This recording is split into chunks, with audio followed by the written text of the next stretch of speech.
Recording, good to go. Everybody speak now or let's rock and roll. Coach, when you look at that stat sheet, what stands out the most to you, obviously, besides the win? Well, one, 3 of 13 on third down for them. We weren't very good. We were 2 of 13, but turnovers. I thought Trey did an amazing job of flipping the field, averaged 48 and a half yards a punt compared to that 39. It was a tough, hard fought ball game, but we knew that going in, and they're a really good football team. You see why they're ranked number 1 in the conference. Both their guys eclipsed 100 yards, which was something that we tried to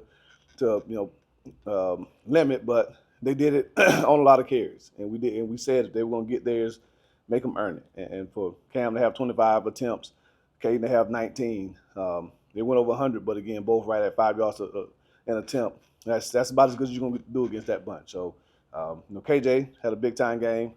2 best backs in the conference, and they're 3 yards apart from each other as far as yards. So, but again, it was a really really good ball game.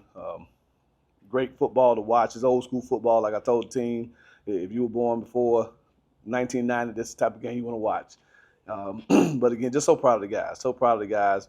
Their resiliency. If you would have told us in early October that we'd be sitting here with a 3-game winning streak, bowl eligible, and probably playing as good a football as anybody in the conference, there are a lot of people that would have told you crazy. But again, I can't say enough about this bunch of young men that I get to coach every day, and I'm thankful to be their leader. And but work's not done. We still got one more of these in the regular season to try to get to 7. Something that hasn't been done around here in a long time. Just living in the present, I look at that banner that says ball security, takeaways, and victory. To get 2 out of 3, got to feel good as well. Yeah, no doubt. We did give it up a couple of times, something that we got to continue to work on. But I thought defense did an amazing job of punching the ball out. 2 lost fumbles by them. Huge turnovers.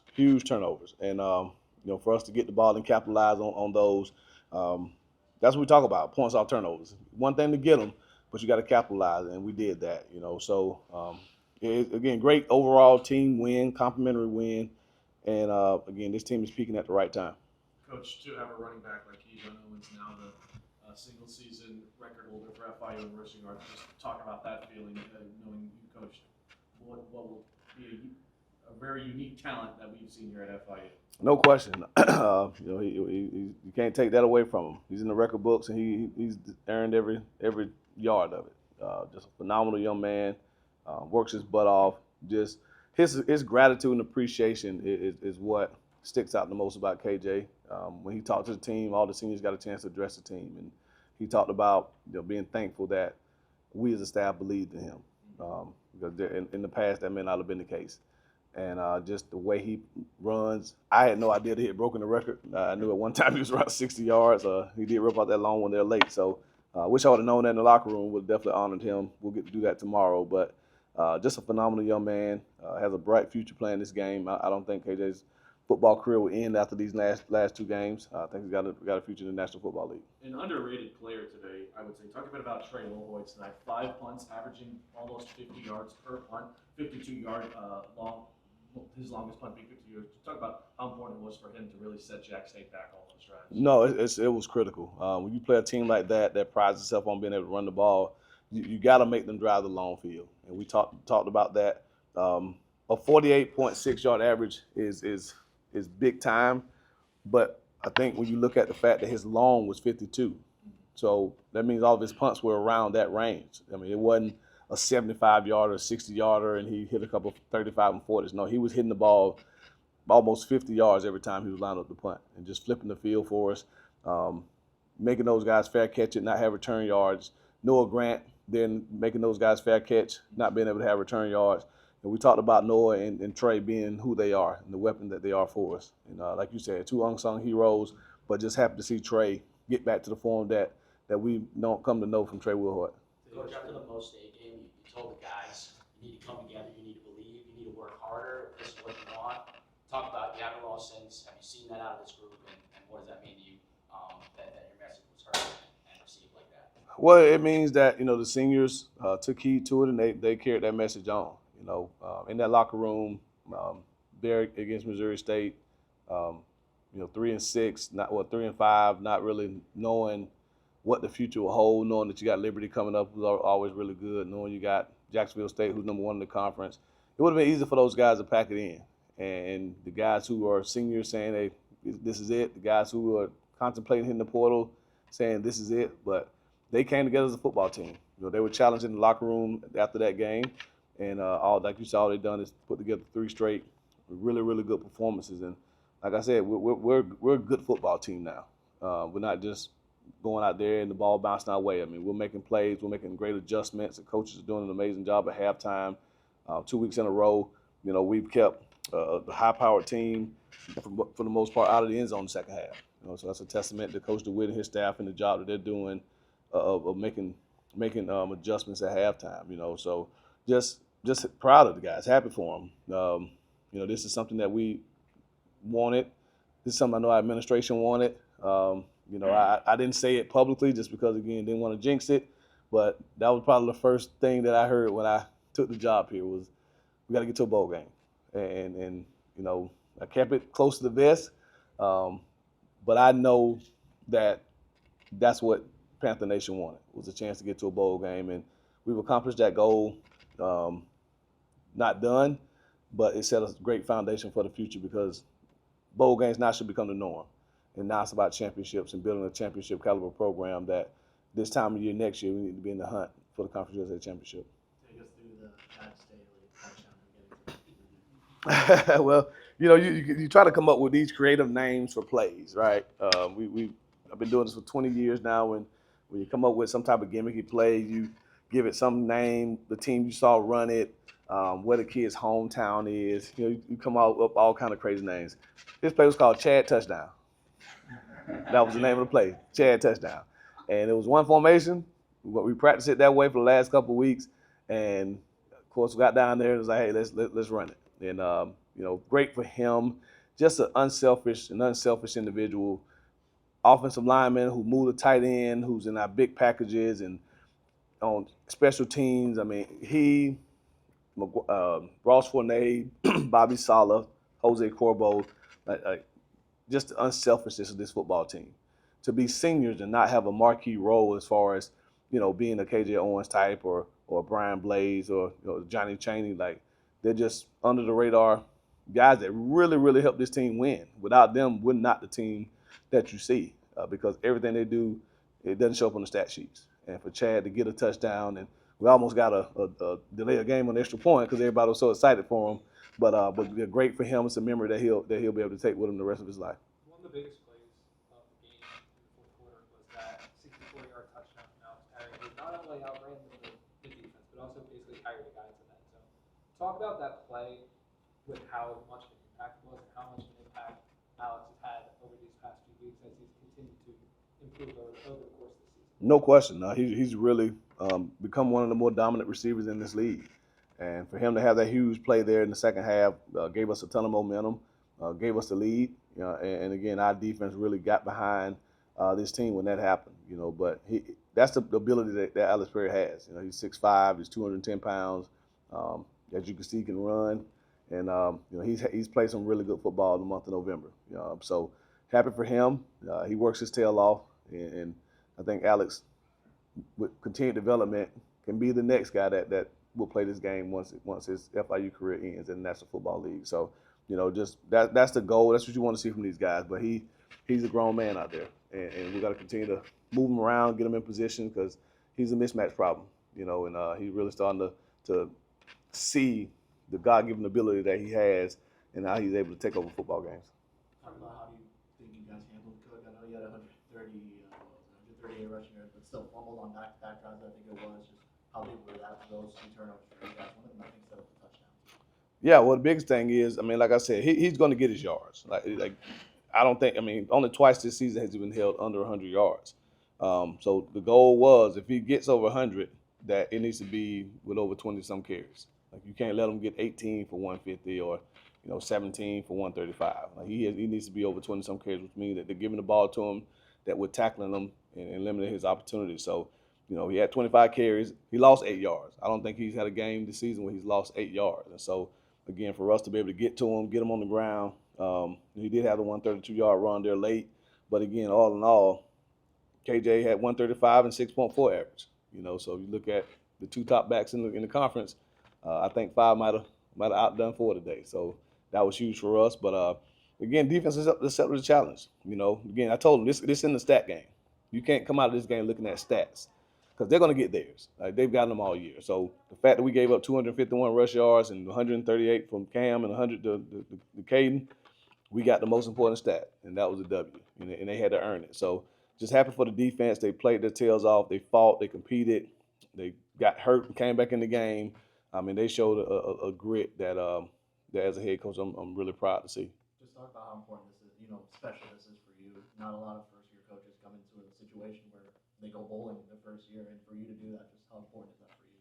Well, I mean, I didn't tell anybody, and Scott kind of kept it close to the vest, but he gave me a 1-year contract, told me if I didn't go to a bowl, I was out. So there was a lot of pressure on me this season that I didn't get to talk about.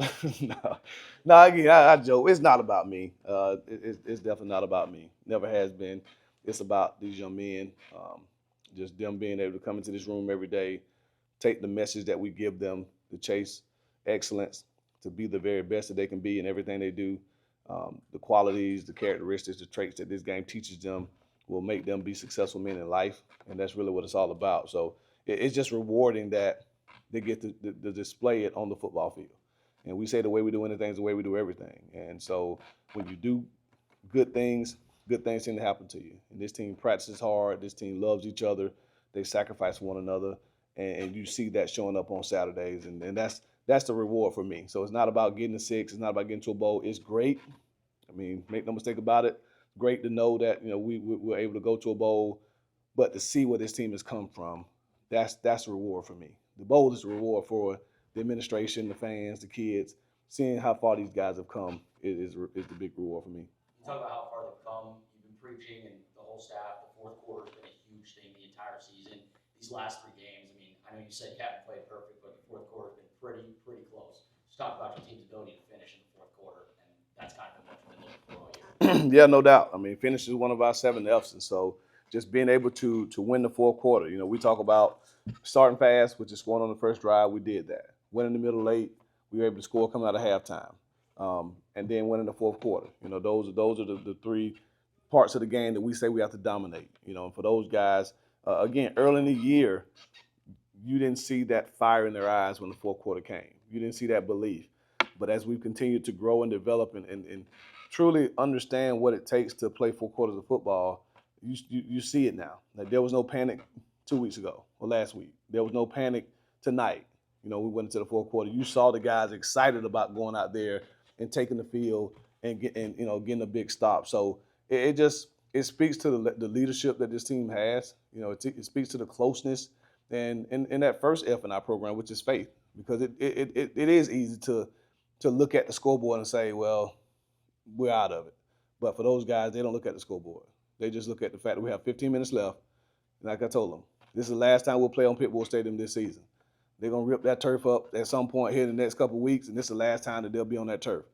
Leave it all out there. And they did. They left everything out on the field. And, again, I'm so proud to be able to celebrate with them in the locker room, and now I get to go celebrate a little bit on my own.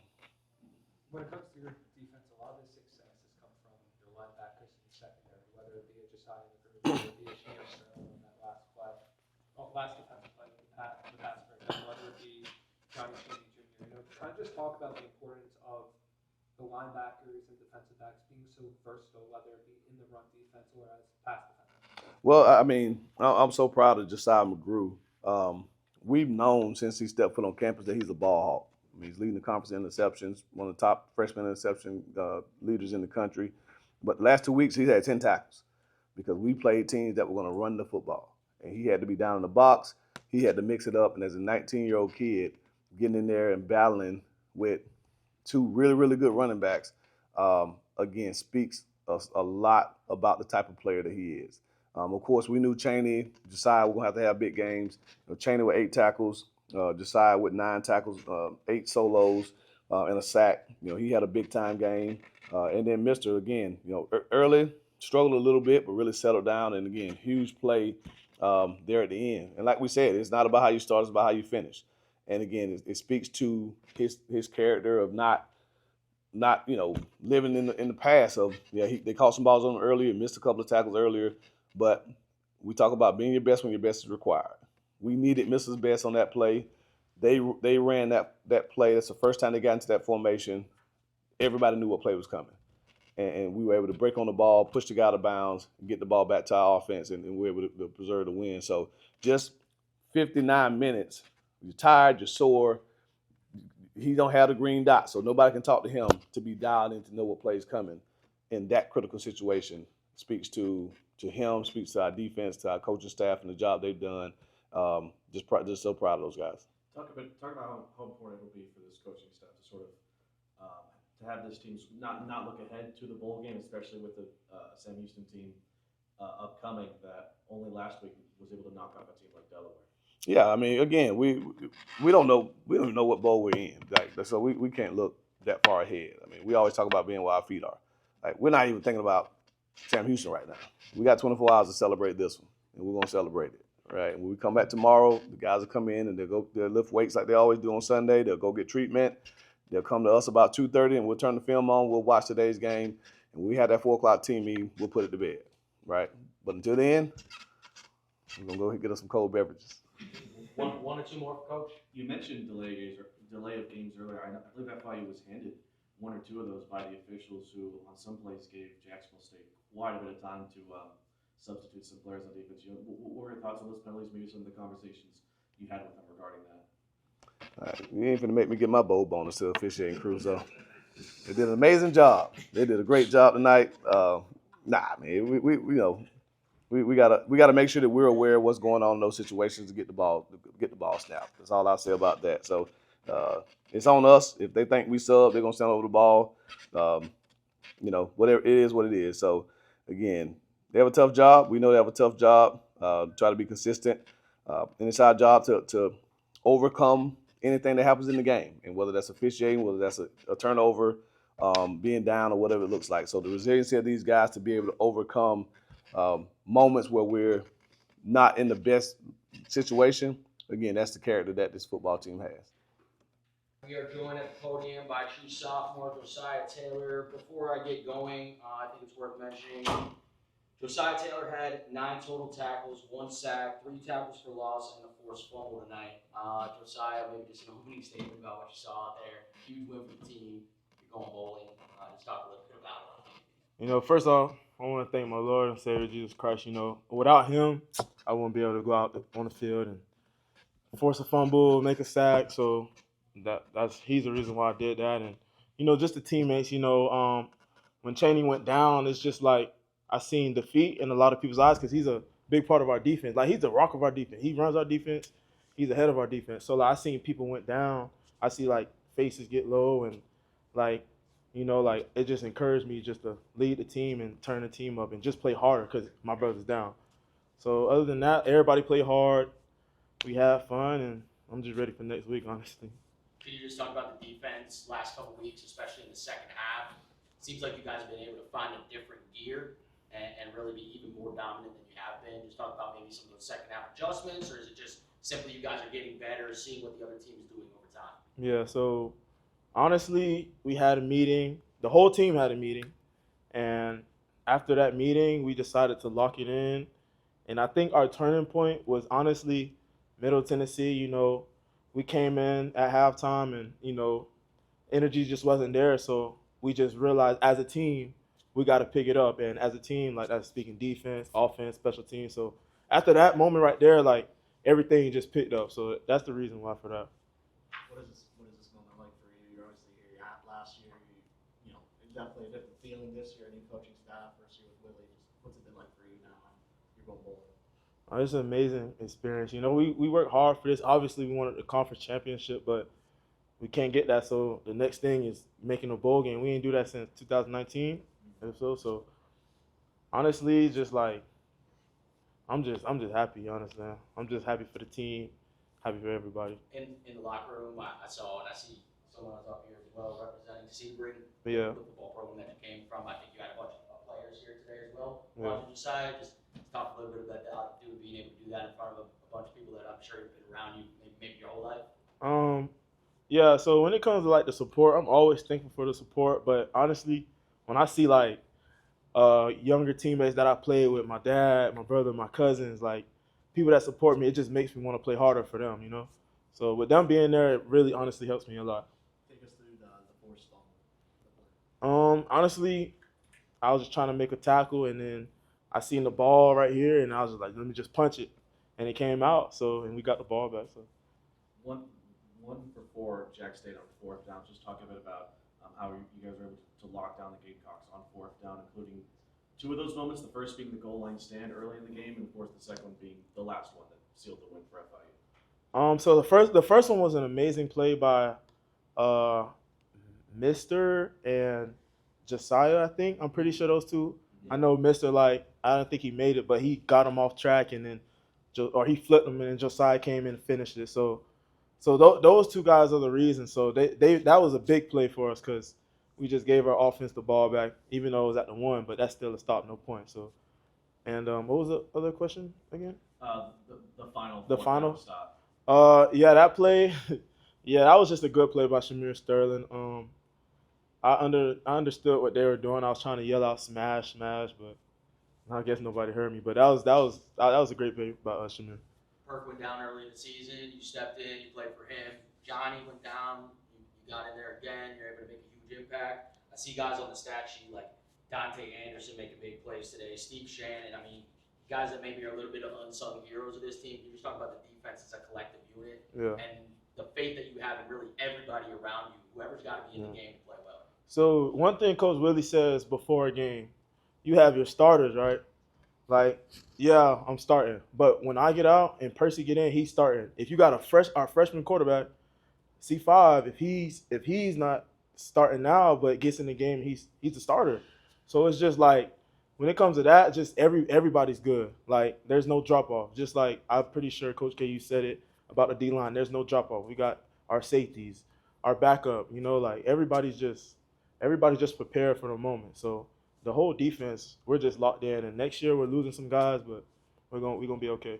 And that leads me to my next point. I mean, it seems like the leadership in this locker room is coming from guys of all ages, to be honest. But can you just talk a little bit about the senior group Yeah. and what they meant to you as a younger player and sort of setting the standard and changing the culture here at FIU? Yeah, man, I appreciate them boys. You know, it's a real brotherhood. Like, it's real love with them boys. Like, you could, like, call them boys your brother. So it's like, if that's your brother, like, and he telling you, y'all, we got to do this, we got to do that, you going to want to do it because you love them. And, like, we playing for each other. So it's like love. And them boys just established the culture. Nobody complained.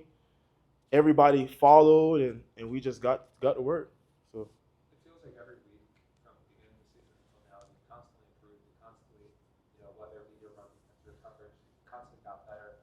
What's been your favorite part about developing over this season now, heading over these last few games, whether it be as a leader or a player on the field? What's the biggest thing you want to keep improving on? Honestly,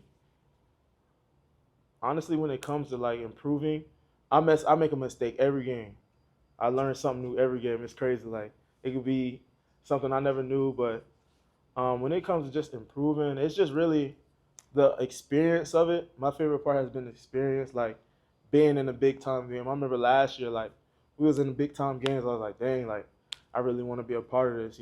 I mean, I work hard to be a part of it now, but I'll just say just getting the experience. The experience of being able to like be a part of winning a bowl game, just the experience with sending the seniors out of on a win, the experience of changing FIU around. So just really, I'll say the experience of all of it is what my favorite part is. What was your initial reaction from you, the players, and the coaches on the sidelines when FIU got that final first down that pretty much sealed it? Honestly, I didn't even know we got the first down because it said second. I think it said second down, right? So I'm like, dang, like, come on, please get this. And I seen this thing say, I just seen everybody jumping around. I'm like, what? They already cheering? Like, I'm the type of guy, like, the game not over till the clock hit 0-0. So I'm like, them boys need to lock in. And then I just look at the sticks, and they saying first down, and then they pull out the chain, and then we got it. And I was just thankful, honestly. I'm just glad to catch a dub with them boys, teammates. Maybe one or two more for Josiah, you just talked about how hard you worked to get to this point. You put in the dues last year in a great linebacker room. So you kind of reflect on the journey. What kind of comes to mind as you put in the work? I ain't gonna lie, honestly, when it come to working, this football stuff comes with a lot of ups and downs. Like, I'm gonna be honest with you.